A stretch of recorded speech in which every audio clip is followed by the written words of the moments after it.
Have you ever felt like your brain is running on 5 different programs all at once and none of them seem to be working properly?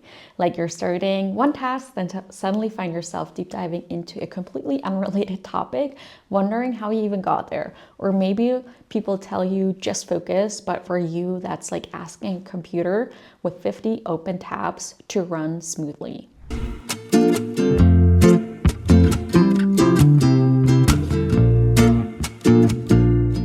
Hello everyone, I'm Dr. Yanina, cognitive psychologist, ADHD coach, and ADHDer myself. Whether you've been officially diagnosed or you're currently deep diving into the internet rabbit holes, trying to figure out if ADHD might be part of your story, I've been there. And today we're going to explore 11 signs of ADHD that people often miss. Whether you've been diagnosed or you're currently just wondering if you have it, stick around because some of these facts might surprise you. So the first one is your mind feels like a web browser with way too many open tabs. Imagine you're trying to read a book, but halfway through a sentence, you remember you needed to take out the trash. So you get up and then on the way out to take out the trash, you notice your phone and you start scrolling. Then before you know it, an hour has passed and you still have no idea what you were originally doing, or you never even finished that sentence. Sounds familiar? That's the ADHD brain in action because it's not just about being easily distracted, it's about being pulled in all these different directions all the time and all at once. And even though it feels like you can juggle all these different tasks, none of them ever seem to get finished. And instead of finishing one task, you end up bouncing from one thing to another, and it's just impossible to finish anything. Number 2, you struggle with time management, aka time lightness. Ever told yourself you will start working in 5 minutes and only to realize that 2 hours have flown by? You might look at your to-do list and think, I have plenty of time, but suddenly you're in a panic rushing to meet deadlines, or you're creating your to-do list and for one day you're trying to squeeze in a whole week or even a month's worth of work into that one day. This is time blindness, and ADHD affects how we perceive time, and sometimes it feels like a concept rather than a real thing. Tasks can feel like they will take less time than they actually do, and before you know it, the day is gone and nothing has been done. So for example, you're sitting down to write an email and tell yourself, I will just spend 10 minutes on doing this, but then 2 hours went by and you're still sitting at the desk trying to finish that email. Number 3, hyperfocus. So for us ADHDers, it's usually associated with being distracted and not being able to concentrate for a long time. However, there's also something called hyperfocus, where you get so locked into a thing that everything else around you starts to disappear. For instance, have you ever gotten completely absorbed in a task like working on a project or binge watching a TV show, and suddenly you're realizing it's 5 hours later and you have forgotten to eat, you skipped your calls, and you lost track of time because you're so focused on whatever was in front of you. It's kind of like that tunnel vision, but only for things that really stimulate your brain and you love doing. While it might seem like a superpower, it can also be problematic, especially when it causes you to neglect other important tasks and self-care, like eating, going to the bathroom, showering, going outside, and so on. The next trait is speaking before thinking. Do you ever find yourself interrupting conversations or blurting out thoughts without ever truly thinking about it? Maybe you say something and immediately wish you could take that back. It's not that you're trying to be rude, it's just that your brain is moving faster than your ability to filter your thoughts. And your mind is just constantly racing, and sometimes you can't keep up. In social settings, this can make things awkward, as people might misinterpret it as you being rude, which definitely wasn't your intention. So for me, I often found myself interrupting someone mid-sentence because I just wanted to get that thought out, and I feel like I had to say it immediately, and then I'll instantly regret it or felt embarrassed after because I didn't kind of wait my turn. Number 5, you lose everything constantly.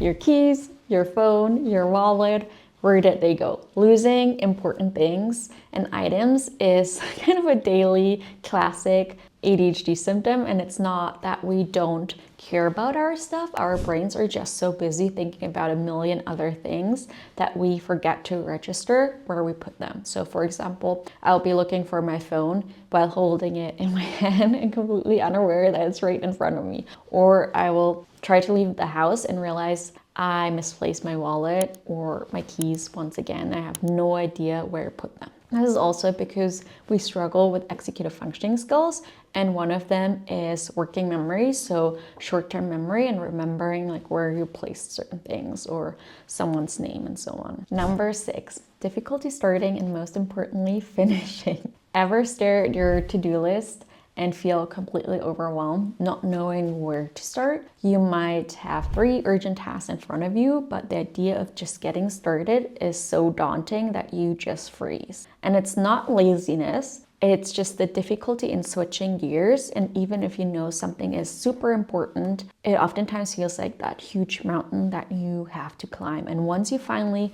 do start, finishing it can be just as hard. Before my ADHD diagnosis, I had so many days where I would just open up my laptop, stare at a project for hours, but not make any progress. And that constant back and forth of starting and then stopping is such a big struggle for someone with ADHD. Number 7, emotional dysregulation. So ADHD doesn't just affect attention, it impacts emotions as well. And you might feel irritated or frustrated by things that others might just brush off as something minor, and small inconveniences can sometimes feel like it's a major disaster. Emotions in general also oftentimes feel so much more intense to us. So for example, if someone gave me constructive feedback, I felt like they were criticizing me very, very deeply, and I replayed that conversation in my head over and over again, wondering if I ruined the relationship or if I would get fired.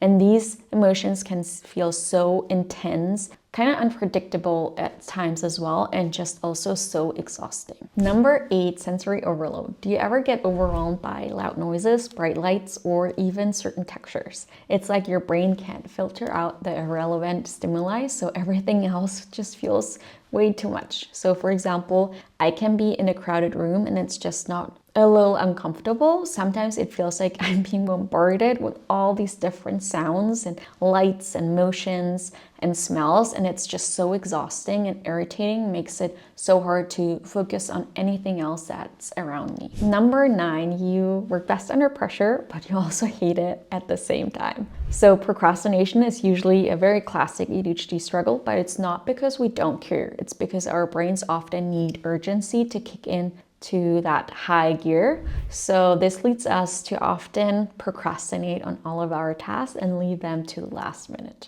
So a lot of times I used to find myself cramming for all the deadlines, like for example at university, where I would try to finish all my assignments, my essays, my research papers the night before. And that was just so exhausting. I always felt so bad afterwards because I thought I could have performed better if I just started sooner. And that can also create that guilt spiral. Number 10, struggling with routine and consistency. You might start a new habit like getting up earlier or working out or journaling, but after a few weeks you completely forget about it. And this is because ADHD brains always crave novelty, and routines can oftentimes feel so dull and unsustainable. And even if you know a habit would really benefit you, like waking up earlier or working out or journaling, oftentimes it feels impossible to continue that habit or routine for a longer time period. Number 11, overthinking and self-doubt. Many people with ADHD experience something called rejection sensitivity dysphoria, or short RSD, where criticism or perceived failure oftentimes hits so much harder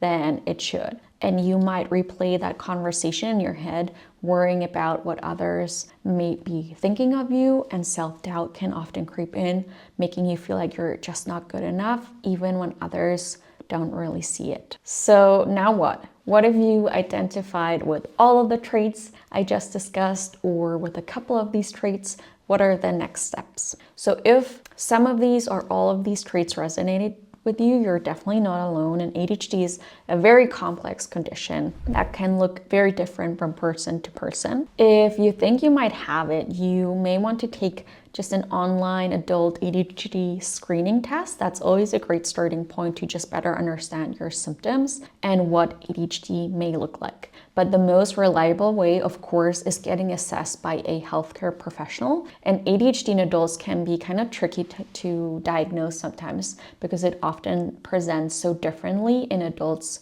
versus in children. So it is very, very important that you seek out a healthcare provider that specializes in the field of neurodiversity and ADHD, ASD, and so on. And they will be able to look at your symptoms and how they affect your daily life, and may even ask someone who knew you as a child for also more insights in how these symptoms presented in early childhood. And I know that seeking help might feel very, very overwhelming, but it's definitely worth it. And many adults who receive a diagnosis and proper support see absolute major improvements in their focus, emotions, and just overall well-being. If you're interested in learning more about the actual diagnostic process, I also have an ADHD diagnosis guide that you can get in the description below. And if you want me to make a video on the step-by-step process of what a diagnosis might look like, then leave a comment down below so I know that people are interested in this topic. Thank you all for watching this week's video. If you enjoyed the content, please give it a like, and for weekly videos exploring ADHD topics, join me on the journey by subscribing to this channel. Together, we can navigate the challenges of ADHD and empower each other to thrive.